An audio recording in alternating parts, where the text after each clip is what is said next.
अब तक हमें ये तो पता चल गया है कि जैसे अगर मेरे पास कोई फ्रैक्शन है, जैसे कि 2/9 2/9 मैं यहाँ पे लिखता हूँ, तो एक्चुअल में इसका मतलब यही होता है कि मैं 2 को 9 से डिवाइड कर रहा हूँ, 2 को 9 से डिवाइड कर रहा हूँ। और इसके बेसिस पे हमने कई सारे इंटरेस्टिंग रिजल्ट्स देखे हैं और अभी इस वीडियो में भी देखेंगे। जैसे कि अगर हम इस फ्रैक्शन की जगह ले लें कुछ 7/7 ले लें, 7/7, तो इसका क्या मतलब हुआ, यानी कि 7 डिवाइडेड बाई 7। अब 7 डिवाइडेड बाई 7 तो एक्चुअली पूरी चीज हो गई, यानी कि इसको अगर आप देखना चाहें तो ये मान लीजिए मेरे पास पूरा डब्बा है, इसको मैं 7 इक्वल पार्ट्स में अगर बांट दूं, 1 2 3 4 5 6 और ये 7 हो गया, 2 3 4 5 6 7, एक्चुअली में ये इक्वल होने चाहिए, सारे सारे इक्वल पार्ट्स में मैं डिवाइड कर दूं, 1 2 3 4 5 6 और मान लीजिए यहाँ पे एक और हम बना देते हैं 7, 1 2 3 4 5 6 7 इक्वल पार्ट्स में डिवाइड कर दूं, तो ये एक्चुअली में हमें बोल रहा है कि सारे पार्ट्स ले लेने के लिए 1 2 3 4 5 6 और ये 7, तो मैंने तो पूरा ही ले लिया, इसलिए इसकी वैल्यू 1 हो जाएगी। अब चलिए इसको थोड़ा और इंटरेस्टिंग बनाया जाए। अब मान लेते हैं कि जैसे मेरे पास है 18/6 अगर मेरे पास है, तो इसका वही मतलब तो यही होना चाहिए कि ये हो जाएगा 18 डिवाइडेड बाई 6। अब 18 को 6 से डिवाइड करें तो मुझे पता है कि 6 18 को कंप्लीटली डिवाइड करता है, तो इसके अकॉर्डिंग इसकी वैल्यू जो है 3 आ जाएगी। लेकिन चलिए इसको देखते हैं कि क्या ये सही में सही बात भी है या नहीं। तो 18/6 इसका एक्चुअल मतलब क्या हुआ, क्या मैं 18/6 को ऐसे लिख सकता हूँ, ये जो 18 है ये 6 के टेबल में आता है और 6 3 18 होता है, यानी कि अगर मैं 6 को 3 टाइम्स ऐड करूं तो मुझे 18 मिलेगा, तो ये हो जाएगा 6 प्लस 6 प्लस 6 और ये पूरा डिवाइडेड बाई 6। इसको अगर मैं और अब अलग अलग करके लिख लूं तो ये क्या लिखा हुआ है, 6/6 प्लस फिर से ये वाला 6 अब आएगा, 6 बाई इसका डिनोमिनेटर 6 प्लस ये लास्ट 6 जो यहाँ पे है ये आ जाएगा 6 डिवाइडेड बाई इसका डिनोमिनेटर 6।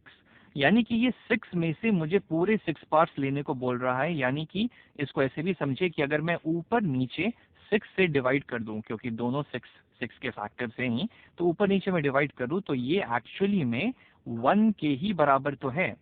उसी तरीके से ये भी तो 1 के ही बराबर है और ये भी तो 1 के ही बराबर है, तो ये हो जाएगा 1 + 1 + 1 यानी कि 3 के बराबर, जो कि हमने यहाँ पे देखा। तो आई थिंक अब हम इस बात को अच्छे से मान सकते हैं कि फ्रैक्शन का एक्चुअल मतलब डिवीजन ही होता है। चलिए यहाँ पे एक और फ्रैक्शन लेते हैं। जैसे मान लीजिए कि अगर मेरे पास कोई ऐसा फ्रैक्शन है जो कि जिसका डिनोमिनेटर उसके न्यूमरेटर को पूरी तरह से डिवाइड नहीं कर पाता है, जैसे इस केस में तो उसने पूरी तरीके से डिवाइड कर दिया, लेकिन जैसे मान लीजिए मेरे पास है कुछ 23/6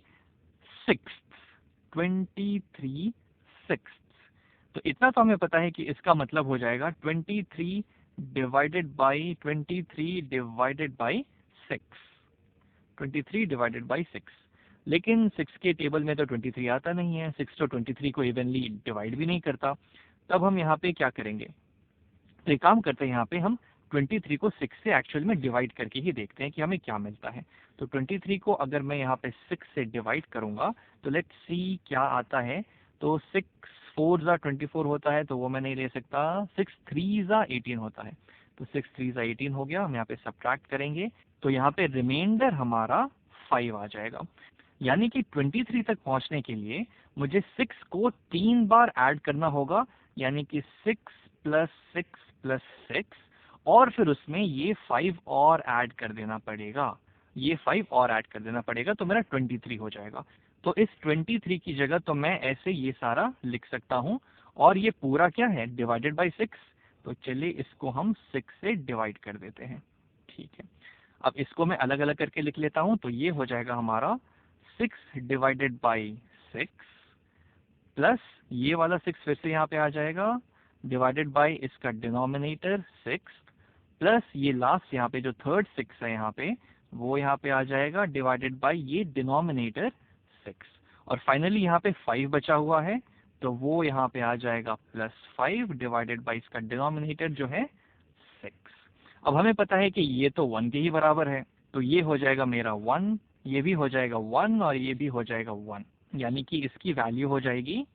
1 + 1 + 1 हो गया 3 प्लस 5/6, 5/6। और इसको अगर मैं मिक्स्ड फॉर्मेट में लिखना चाहूँ, मिक्स तरीके से या फिर मिक्स्ड फ्रैक्शन के फॉर्म में लिखना चाहूँ, तो ये हो जाएगा 3 होल 5/6, जो कि एक्चुअल में किसकी वैल्यू है, इस 23/6 की, 23/6 की। यानी कि इस 6 को मैं पहले 3 से मल्टीप्लाई करूंगा और फिर जो वैल्यू आएगी उसमें मैं इस 5 को ऐड कर दूंगा, तो मुझे 23/6 मिल जाएगा।